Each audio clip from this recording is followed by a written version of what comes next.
All right. All right, guys. Happy January. It's Brett and myself are going to be discussing the benefits of what is a very conventional after the new year, which is dry January, which implies no alcohol for the entire month of January. And we're going to talk about some of the benefits. Brett's quite prepared. I like the background, Brett, with the wine glasses back there. That's clever. And for those of you guys who don't know Brett's a good friend of mine. He's also a coach. He's a longevity specialist here. Brett and I go back at least, I don't know, 5 to 7 years. And I remember very clearly, maybe about 4 years ago, Brett and I had a conversation, and I said, Brett, I think it's time for you to just get in shape. What would it look like if you were in the best shape of your life? And this was at a time where Brett was somewhere around maybe I think about 25% body fat, in his mid 50s, mind you. And fast forward today, probably close to 4 years later, he's been sub 10% body fat, I'd say, for the majority of that time. Has gained a ton of muscle. I think he's lost over 30 pounds of fat, put on over 15 to maybe 20 pounds of muscle.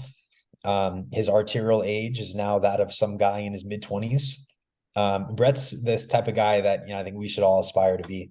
And the great news about Brett is he's a perfect example. I'm just going to follow the blueprint that I created for Brett for myself. So when I'm in my 50s or 60s, I'll be in prime physical condition. So Brett joined the team last year as a coach, and Brett's done a ton of research. He's one of the sharpest guys that I know when it comes to just overall health, peak physical health.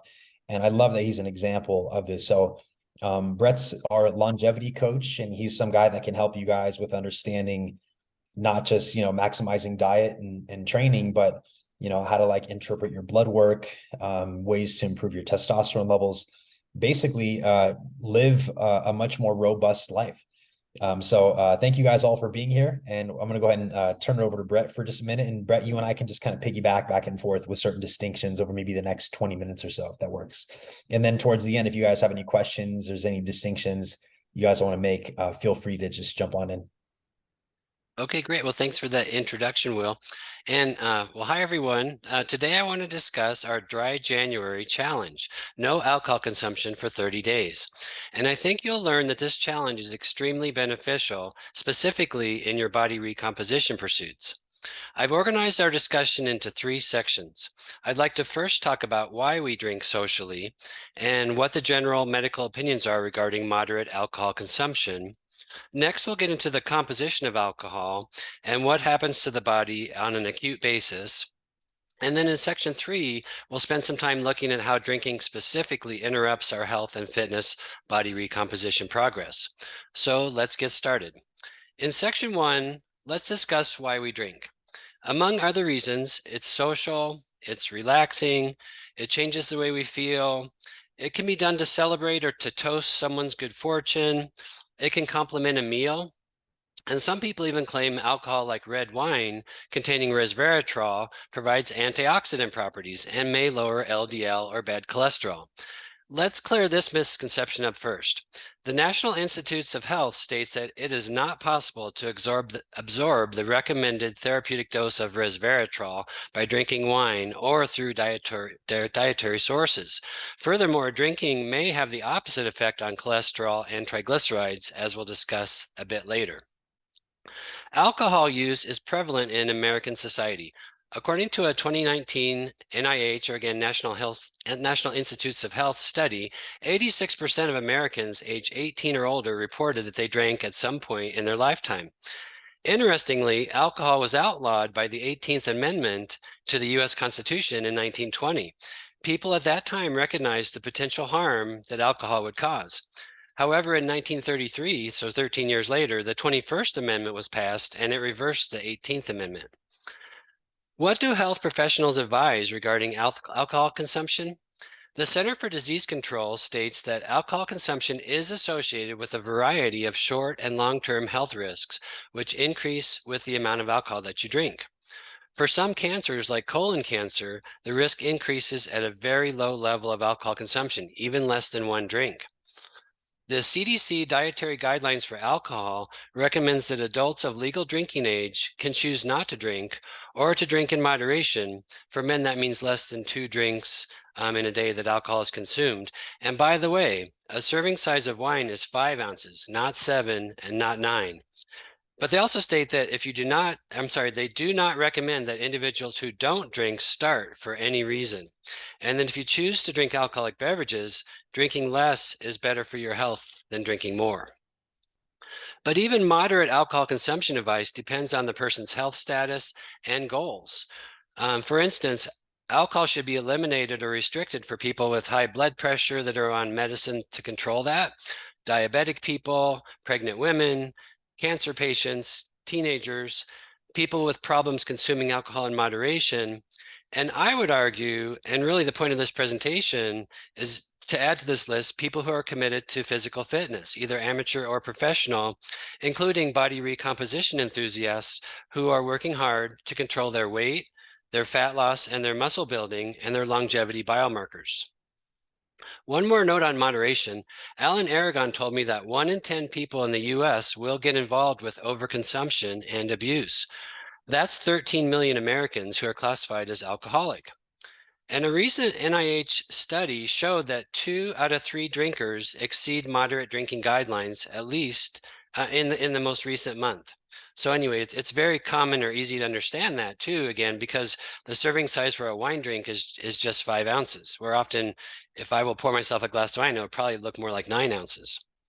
The CDC closes its alcohol guidelines with this: drinking at levels above the moderate drinking guidelines significantly increase the risk of short-term harm, as well as the risk of long-term chronic health.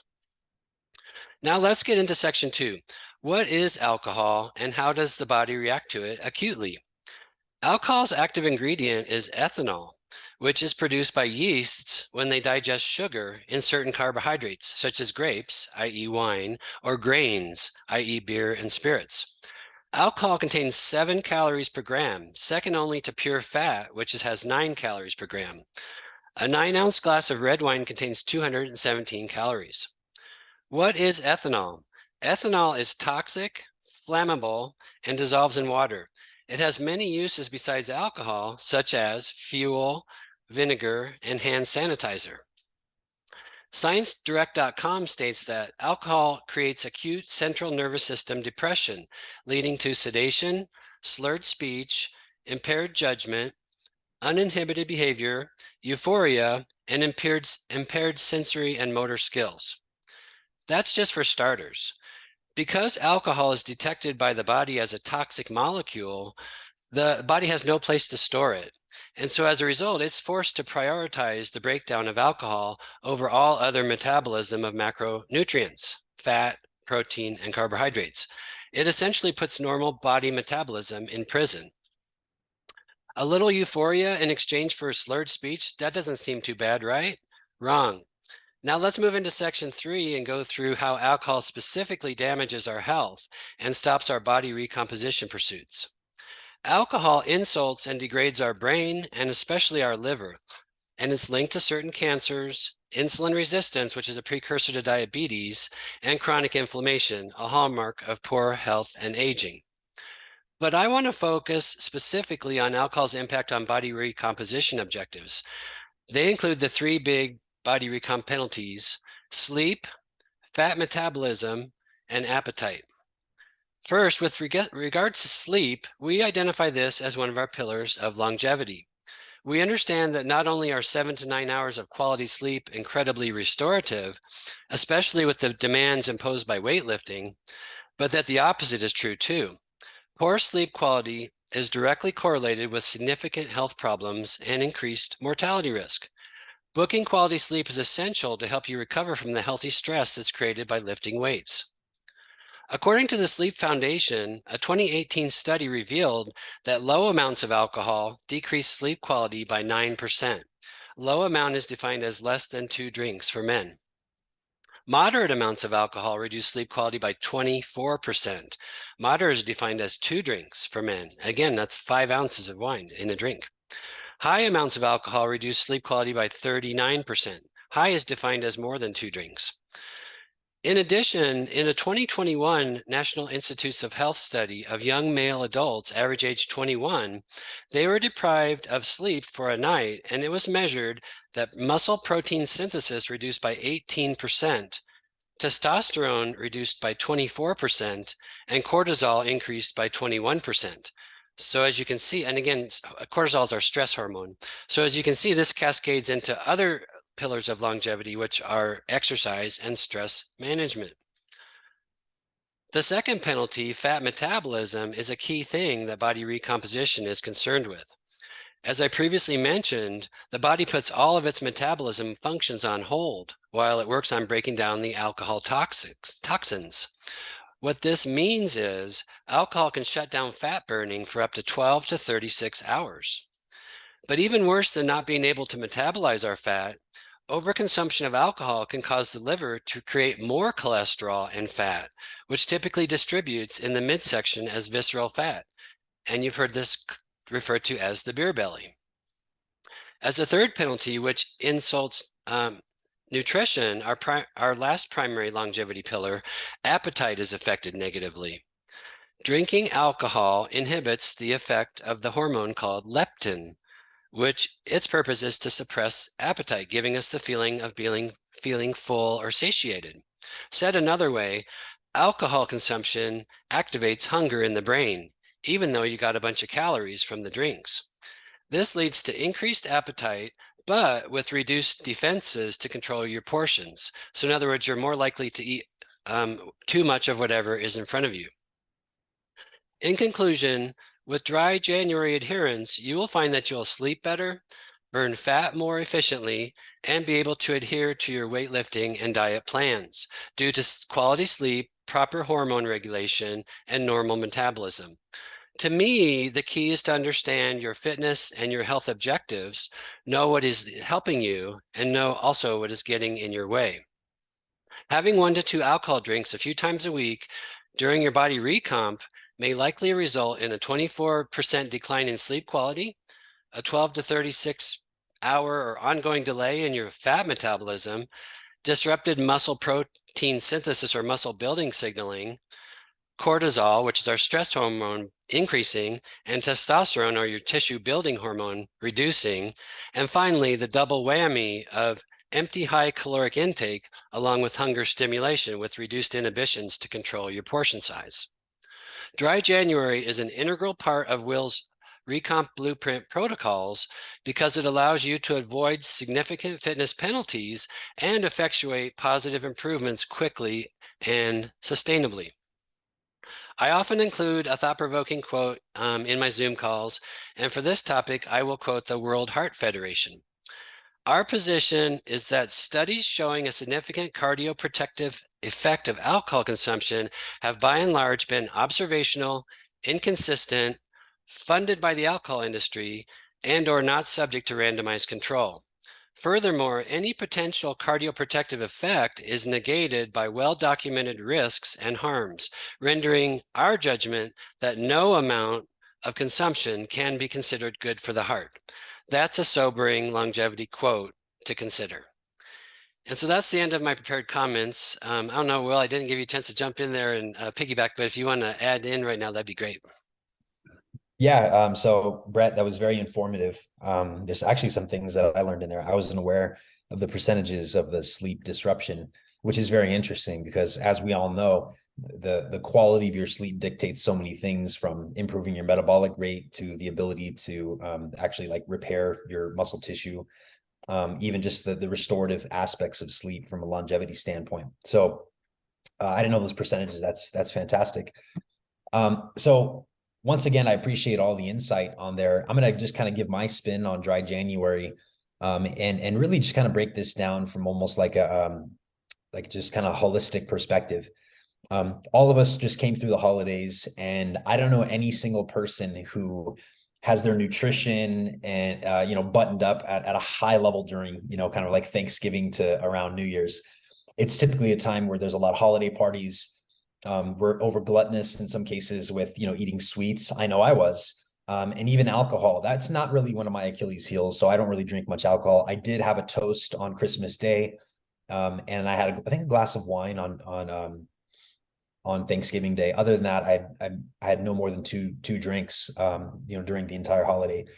But nonetheless, most people are coming into the new year in a way where they're like, look, I want to kind of just detox, so to speak, right? I want to detox from the sugar and the alcohol so that I can step into the new year, really maximizing my potential, setting the context for 2023. So the implication here is, yes, it's going to be a tractor pull. Most people are coming to the new year somewhat addicted to sugar because of all the holiday sweets. And a lot of people, just went through a bunch of time where they're, with friends and family at gatherings, having, some comfort drinks, having a couple glasses sometimes per day. And look, it is what it is. The reason you would want to do a dry January, obviously what Brett's referring to from a health standpoint, there's really no benefit in any capacity from alcohol. And, Western society likes to just kind of pretend that there is, like, oh, look, there's resveratrol in red wine. There's antioxidants. It takes the edge off. That's all bullshit. Okay. That's what it comes down to. And I'm not telling you you're bad or you're wrong if you enjoy alcohol. That's not the case. The idea is to challenge yourself mentally, physically, spiritually, emotionally when you step into this dry January. And here's the interesting thing is it's going to be challenging just like anything else, but I promise you it's worth it. It's 100% worth it. The reason I don't drink alcohol is my father passed away at 43 from cirrhosis of the liver. He died from alcohol poisoning. And what I do know without a doubt, and this is pretty interesting. My dad died exactly 20 years ago on the 3rd. And he died 3 days before his first granddaughter was born. And I promise you that, as all of us men, some of us are parents and grandparents, uncles, it doesn't matter. There's really nothing more beautiful than, a child being born into your family and being able to be a dad or a grandfather. You kind of know that. So I promise you that there was none of that was worth, my father, choosing alcohol. That was not worth him not being able to see his granddaughter or be there for his, I was only 20 years old when he passed, be there to see his son turn into a man. And if you look at things from a holistic standpoint, and don't get me wrong, I'm not implying anybody has a drinking problem, but considering there's no value of drinking alcohol and there's a ton of negative ramifications, why not give yourself the opportunity to just see this well beyond just let's see how I can maximize fat loss and increase muscle. This is about the potential trajectory of your life. All throughout last year, I probably had, I would say, I did go to France, so I actually had a couple glasses of wine, as you guys could probably imagine. I don't think I had more than maybe 8 to 10 drinks the entire year. And I know that the long-term value of me minimizing my alcohol consumption is me being able to have robust health, for me to dramatically increase the chances of me being able to be there for my kids and my future grandkids. I don't want to go down that route that my father went down. And I'm willing to bet most people on this call, most people are going to be watching this video, know directly people who have alcohol issues. Some of you may, to a certain degree.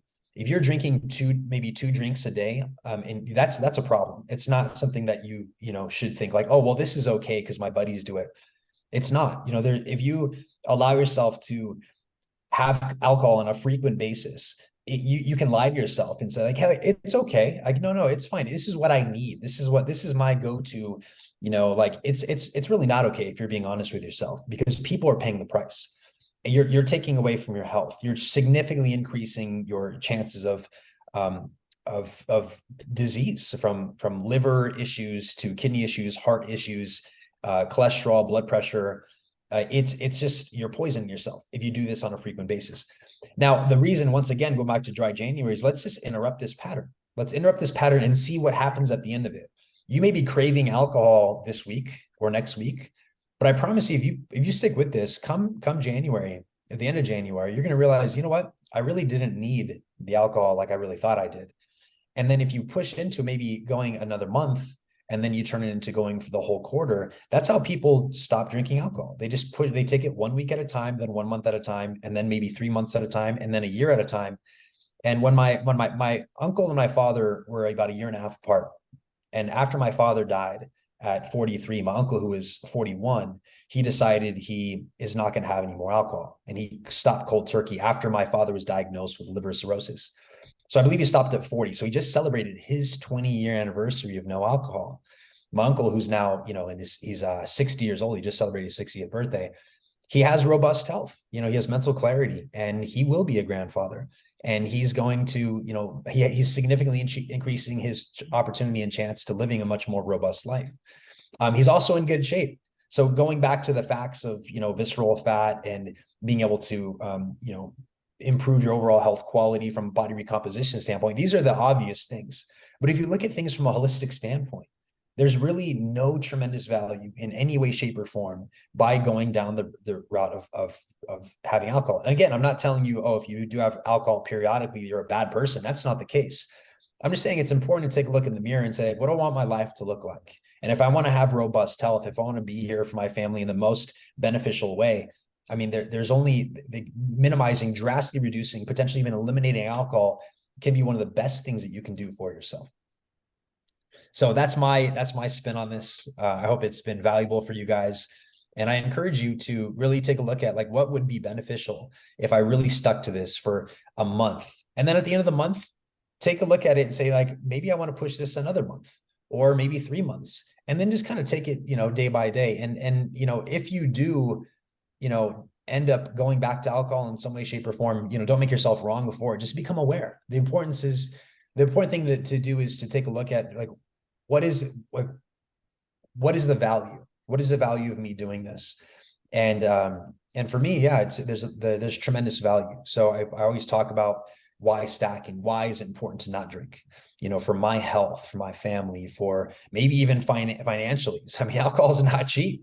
So it's like there's so many benefits to stopping alcohol. And my invitation is for you guys to take this dry January very seriously and use that sort of compound value of why, and have it trickle into everything that you can imagine. And you might think like, holy shit, I really want to take this on in a very dynamic way.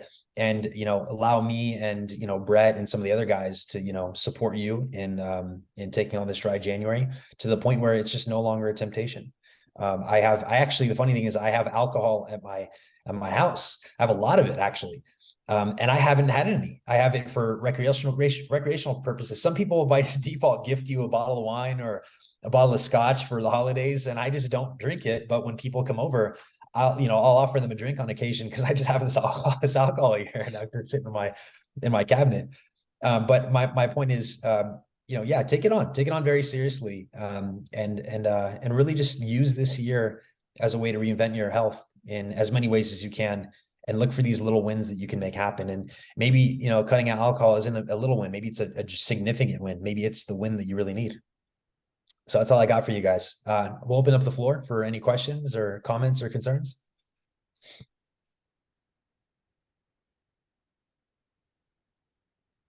All right.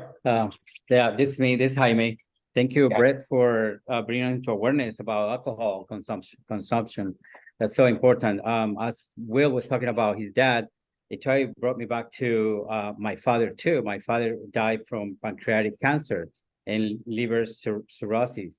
So I'm too very familiar with what you were saying, and therefore it triggers something to me. Seeing my dad, what he went through, that somehow my body, my energy shut down the alcohol for me. I just don't have any desire to have any alcohol. Even if I'm offered a glass of wine or something, I really don't crave it or don't want it. So, but the information that I got here, how important it is for the purpose that I want to achieve with my body and myself, then it really helped me become more aware of what I need to be doing. And also with this information, I can help other people too, giving some information about it. So anyways, I just wanted to say thank you for sharing this with us. And it's actually very important just to know how the alcohol works, and especially with people with high blood pressure like me, like myself. I didn't know about the alcohol, what can do. So, and also I have high cholesterol. I don't know if any of that matters, but anyways, I just wanted to share that I was in agreement with what Will was saying about how he went through his dad, and then how things can happen. and taking care of our liver. That's how important that is too. So anyways, all that just kind of like brought me to awareness, and I just want to say thank you about that. Hey, Thanks. Will, I think Jaime's making such a good point. And I tried to allude to it in the beginning, and that is if you think about like Michael Phelps going to jump in the pool to compete for a gold medal, it would be absolutely ridiculous to imagine that he would involve himself in having a lot of alcohol drinks. How is that any different than us? Like we're going for the gold too. We invested our heart, our mind, and our wallet hiring you to help us be better people. Like why would we sit there and put a bunch of roadblocks in front of it? It'd be kind of be like eating 10 cherry pies every night, while we're trying to do our recomposition or something like that. It's just doesn't make any sense. Yeah, I think a lot of it is just we don't know what we don't know. And there's a high level of lacking awareness of, I mean, there's certain people that think, oh, it's like, yeah, alcohol, yeah, it's probably not good for me. But when they actually see what some of the negative ramifications are, when you make a direct parallel between the sleep quality and your ability to gain more fat and to, empty calories, so to speak, 7 grams or 7 calories per gram of alcohol. I mean, this is stuff that you just become more aware. And the more aware you become, the more you start to think like, wow, maybe it isn't worth it. And this is something that we're going to go over day one when I onboard each client. This is something that as time goes on, you start to learn these little nuggets of information.